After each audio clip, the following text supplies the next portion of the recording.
ଆଜି ଆମର ହବ ମାଛ ବେସର।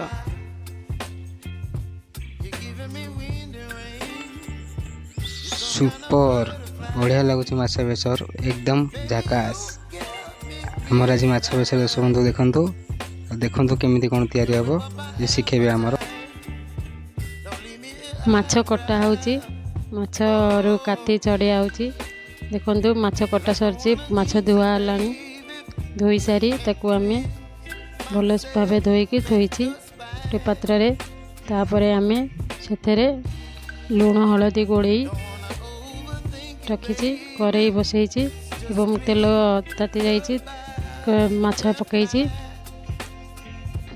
ମାଛ ଟିକେ ଲାଲ ଆସିଛି, ଲାଲ ପଡ଼ିଗଲା ଭଜା କଡ଼ାଇ ଟିକେ ଭାଜିଗଲା ପରେ ତାପରେ ହେଇଗଲାଣି ମାଛ ଭଜା। ଗୋଟେ ପାତ୍ରକୁ ଆମେ କାଢ଼ି ନେଇଯିବା। ତାପରେ ମୁଣ୍ଡଟାକୁ ଟିକେ ଭଲ ଭାବେ କଡ଼ାଇକି ଟିକେ ଭାଜିବା। ମାଛ ମୁଣ୍ଡ ଏବେ ଭଜା ସରିଯାଇଛି।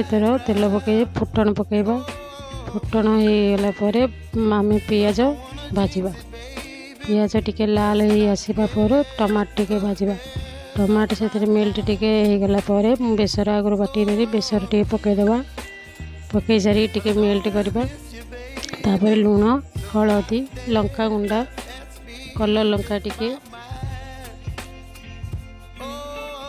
ଲଙ୍କା ପକାଇ ତାପରେ ଆମେ ତାକୁ ଘାଣ୍ଟିବା। ମସଲା ଟିକେ ହେଇଗଲା ପରେ ତାପରେ ଆମେ ଟମାଟୋ ଟିକେ ତାପରେ ଆଳୁ ସିଝାକୁ ମୁଁ ଆଗରୁ ସିଝେଇ ରଖିଛି, ତାପରେ ଭାଜିଦେବା। ତାପରେ ମାଛ ମୁଣ୍ଡକୁ ପକାଇ ତାକୁ ମେଲ୍ଟ କରି ମସଲାର ଟିକେ ହେଇଗଲା ପରେ ତାପରେ ଜଷ୍ଟ ପାଣି ଦେବା ଅଳ୍ପ। ତାପରେ ଟିକେ ଘାଣ୍ଟିବା। ତାପରେ ମେଲ୍ଟ ହେଇଗଲା ପରେ ତାପରେ ପାଣି ଆଉ ଟିକେ ଦେଇଦେବା। ତାପରେ ମସଲା ଫୁଟିବ। ମସଲା ଫୁଟୁଛି ଏବଂ ଦେଖନ୍ତୁ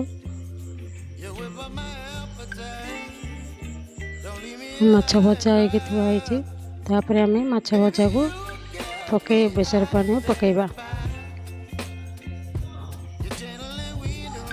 ମାଛ ଏବଂ ବେସର ମାଛ ଫୁଟୁଛି। ଫୁଟିଗଲେ ଟିକେ ଛାଡ଼ିଦେବା, ତାକୁ କିଛି ସମୟ ପାଇଁ ଛାଡ଼ିଦେବା। ତାପରେ ହେଇଗଲାଣି ମାଛ ମୁଣ୍ଡ। ଦେଖନ୍ତୁ ପାତ୍ରକୁ ମୁଁ ମାଛ ବେସର କାଢ଼ି ଦେଇଛି। ଚାଲନ୍ତୁ ଆମେ ଦେଖିବା, ଟେଷ୍ଟ କରିବା। ବହୁତ ବଢ଼ିଆ ଅଛି ଦର୍ଶକନ୍ତୁ। ଆପଣମାନେ ବି ଏମିତି ତିଆରି କରନ୍ତୁ, ଖାଆନ୍ତୁ। ଆଉ କମେଣ୍ଟ ବକ୍ସରେ ଜଣାନ୍ତୁ କେମିତି ଲାଗିଲା ଆପଣମାନେ ମାଛ ବେସର ତିଆରି କରି ଖାଇକି ଆମକୁ ଜଣାନ୍ତୁ। ରହୁଛି, ନମସ୍କାର।